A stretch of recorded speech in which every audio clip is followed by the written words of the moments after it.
Well, hello racing fans and welcome to our Gallop TV Preview Show. It's for Friday the 21st of February. We, as always, in Kabeja, we are on the turf at Fairview, and I trust you, the valued racing fan, as well. Well, it's unbelievable, just chatting to Grant off air that, well, he doesn't think it's ever happened in his racing career. I can't recall when last we've had a situation like we have on Friday, where from the start of the week, Monday, this is the first local race meeting of a new week, and it begins the weekend on Friday.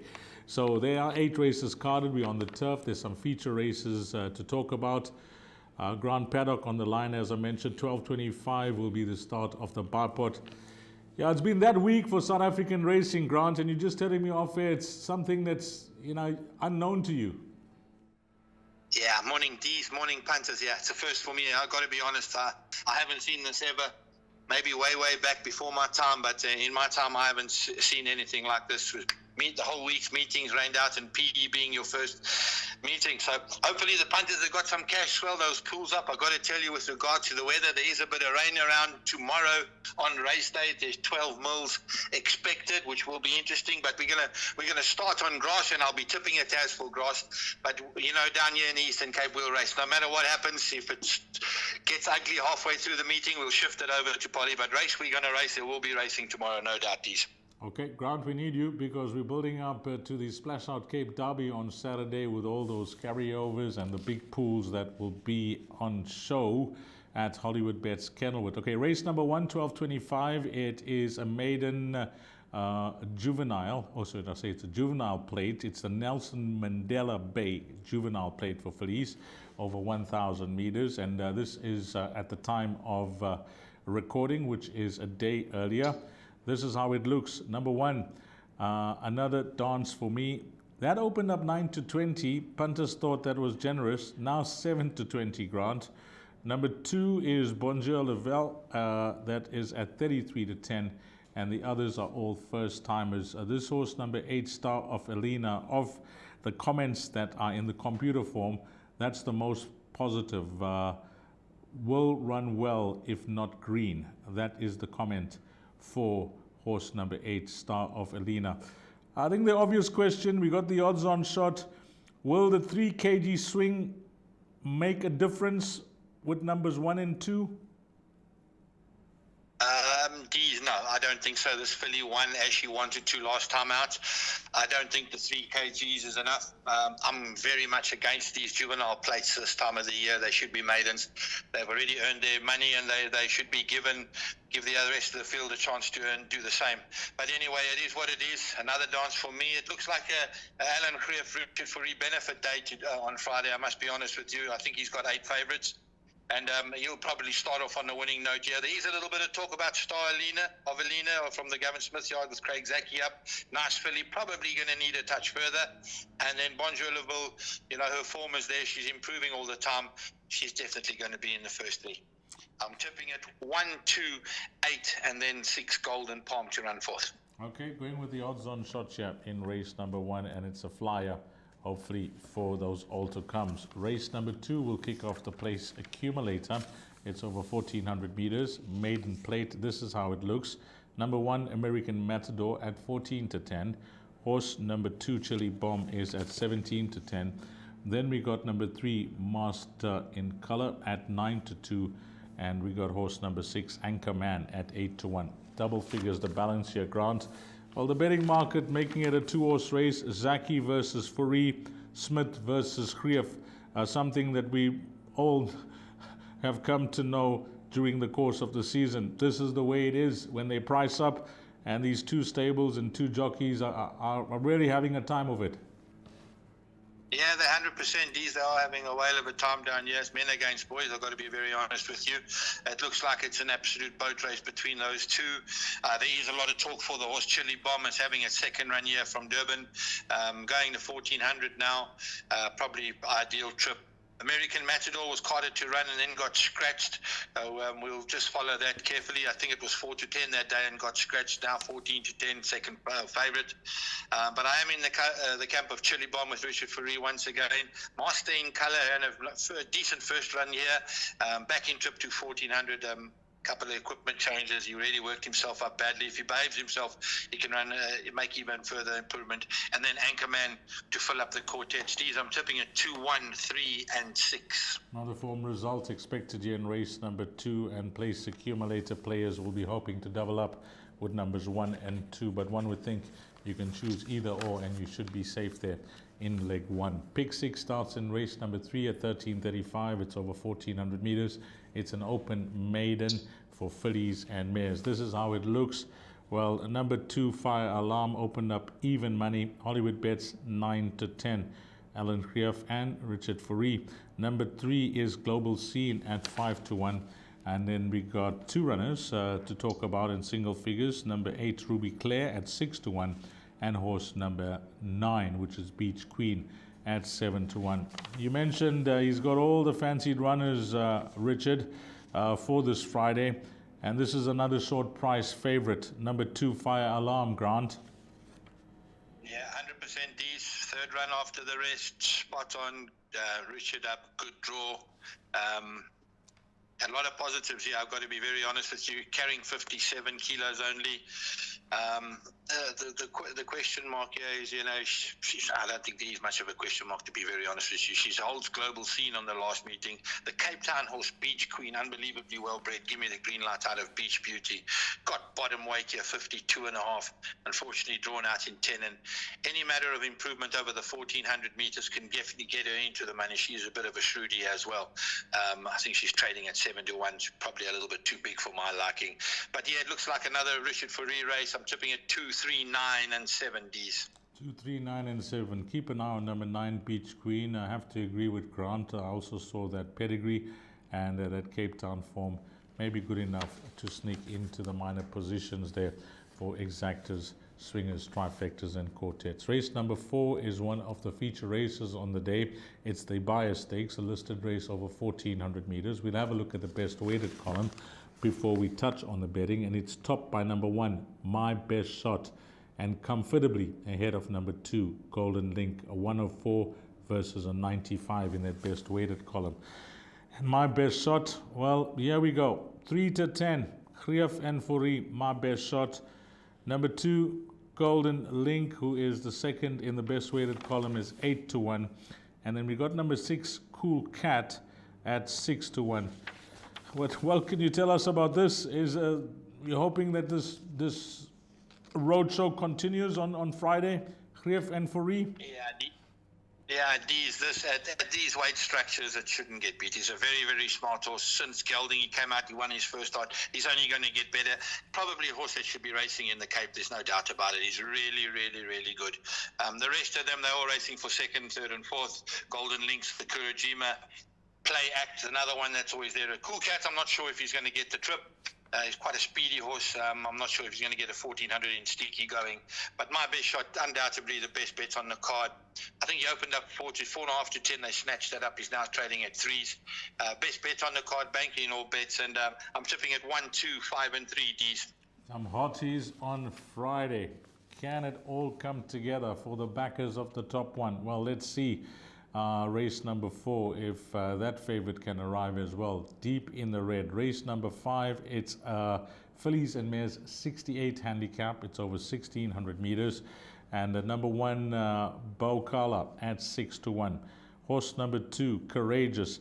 Well, I need Grant's opinion on this horse. He mentioned Richard Fourie and favorites throughout the day. Well, this horse, I can't see how this horse is on top of the boards at 5-2 after watching it last time out. I know that there were excuses, etc., but still, 5-2, you be the judge, 62.5 kgs as well. Number 3, State Secret at 7-2, and then we got horse number 4, Such a Life, at 3-1.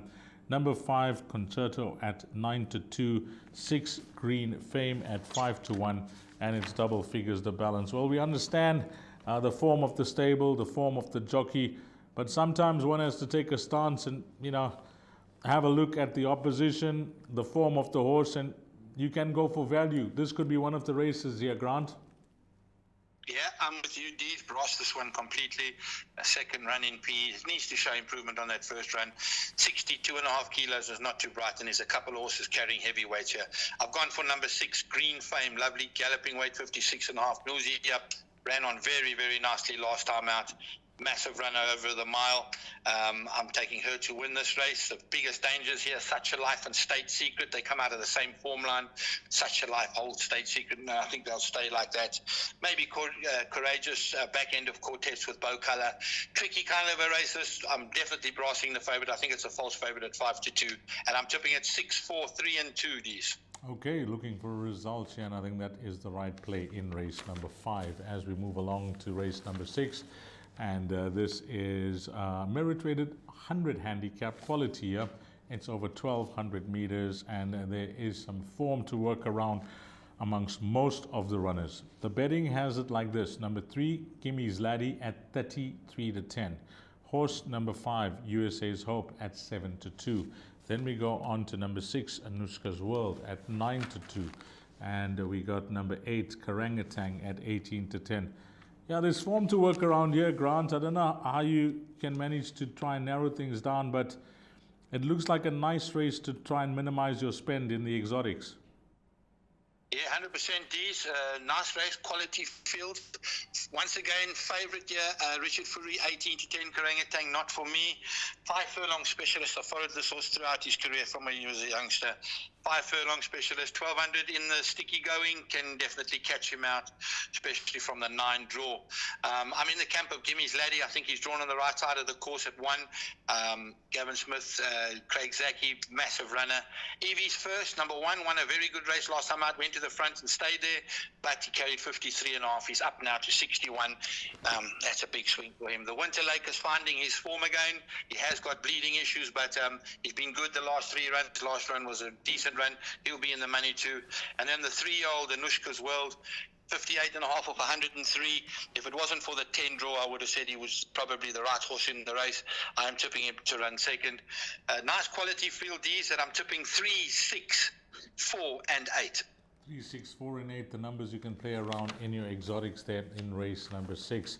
Race number 7 is the feature, along with the Buyer Stakes earlier on in the race meeting. Ladies Pendant, this is the listed race over 1,200 meters. It's for a stake of 150,000. The best weighted column has 2 horses very tight. Number 1, 3 Rocks, and horse number 2, Passendale, at a 107. So number 1, 3 Rocks at 9-2. Then we go on to number 3, which is Go Check with Love at 8-1. Number 4, Gimmy's Lassie at 6-1. And what do we have then? Yeah, we got horses at the bottom here, Grant, the high numbers. Number 12, Trip to Maputo at 6-1. That's Candace Bass Robinson's runner. And then Justin Snate's got number 13, Be Merry at 9-2. And 14, Disting is at 8-1. So, I mentioned the previous race, there was some quality, some form. This looks like a tough race because most of the field have form to recommend. It's a really, really good field. One of the toughest ladies' pendants I've seen for many, many years. There's some visitors here that have got solid Cape Town form. Disting, Be Merry, Trip to Maputo. They all got very good Cape Town form, and they're coming in to PE, raiding against our local horses. But we've got some decent fillies here. Once again, 3 Rocks. To me, she's lost her form a little bit. She's drawn on the wrong side of the course, and I think she's going to battle, so I'm going to look past her. Passendale is a definite runner here. Back up to 1,200 meters, drawn on the right side of the course. Very, very big runner. I think there's been shrewd money for Montelina, a filly that doesn't know how to run a bad race. And then the likes of Bomber Girl and Love Grass of the PE horses. But a very, very tricky race. It's going to be very difficult to get through any of the exotics over here. I've gone quite wide in my place accumulator, and I'm tipping at 12, 13, 14, and 2. I've gone for the Cape Town horses, and Passendale being the first PE horse home.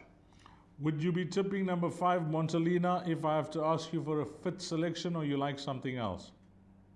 100%. It's a definite addition to the pick six, 1,200 meters. If they're going on the grass and it gets sticky, she's going to be flying at them late, especially with Louis up, and she's on the right side of the course too. Okay, nice comments there for Montalina. That's trading at around 10 to 1. Nice roughie to include in all bets. And then we close things off with a Pinnacle Stakes over 1,800 meters. And we mentioned there's some quality racing on the card on this Friday at Fairview on the turf track. And let's have a look at this field in the 8th race. The betting has it like this: number 4, Sequoia at 9 to 2, 5 Underworld at 28 to 10. We then go on to horse number 8, Joy and Peace at 22 to 10. Number 9, Laguna Verde at 6 to 1. And we got a 7 to 1 shot in number 12, Women's World. Well, you've went short in a few legs. You've managed to try and beat favorites in a few other legs. If everything's going to plan in the exotics with the numbers that you've suggested, how many horses will you be comfortable with here in race number 8, Grant? Probably looking at 4 horses here. D's Joy and Peace is the favorite. She's just come back from a Cape Town trip. 22 to 10 is way too short for me against the boys. She's a very, very good filly, no doubt. She will have her follows in the Halo Syndicate. And she's got to be a runner with Richard up over the course and distance. Underworld, very, very good last time out over the mile. I actually brought him. I didn't think he'd stay, and he ran on unbelievably well. Extra 200 meters. They've sent JP down. Obviously, he's on the job, and he's got to be a big runner. Sequoia from the Tara Langyard. Solid form, good win last time out over the mile. No question you'll get the 1,800. And then my little bit of a shrewdie, number 3, Mount Anderson, in the wet going, absolutely thrives on it. Course and distance winner in the wet last time, 3 runs back. And at 16 to 1, he can make the pick 6 pay. I'm tipping it 5, 8, 3 and 4 Ds. Well, you got a 16 to 1 shot there. Grant can find them at those prices, and he's found number 3, Mount Anderson here as a nice roughie to include in all bets. So in numerical order, his numbers there, 3, 5 and 8. So that is how we close things off with the race by race preview, Grant. But we still got your bets to go through, your exotic bet, and of course you always give a best bet and a value bet. It's up on screen. Thank you very much, D's. Best bet, race 4, number 1, My Best Shot. My value bet, race 5, number 6, Green Fame. And my suggested bet, the place accumulator, goes as follows. We open up with 1 and 2, by 2 and 3, by Banker 1, by 4 and 6, by 3 and 6, by 2, 12, 13 and 14, by 3, 5 and 8, for 192 Rand full unit. No, I'm just listening to your comments, Grant, and as we've come to know that Hollywoodbets Punters Challenge competition is very popular. It gets a sizable number of entries. Just the way you've analyzed this card and given your thoughts, there are a few bankers in that Punters Challenge competition, so if everything goes to plan in the first few races, it could be a big number going into the latter part of the race meeting in that competition, if everything works out. Yeah, D's 100%. Tomorrow is a day, especially when you have these Richard Ferry benefit days, that the Punters Challenge players are going to have a very good run for their money, there's no doubt. Thanks a lot, Grant, and all the best on Friday and for the weekend as well. And as always, thanks for your time and your effort. We always appreciate it. Thank you very much, D's, and good luck to those punters playing tomorrow. Goodbye. Okay, for Grant Paddock, for Gallop TV, and myself, Dees Diner, and to you, the valued racing fan, the first local race meeting of a new week takes place in Gqeberha this Friday. We race at Fairview on the turf track, and we also kick off a new weekend leading up to the Splash Out Cape Derby on Saturday in the Western Cape at Hollywoodbets Kenilworth. You have a blast, find all the winners, and hopefully it turns out to be a wonderful, profitable day for you, the valued racing fan. Until we meet again, you take care. Salani Gashle.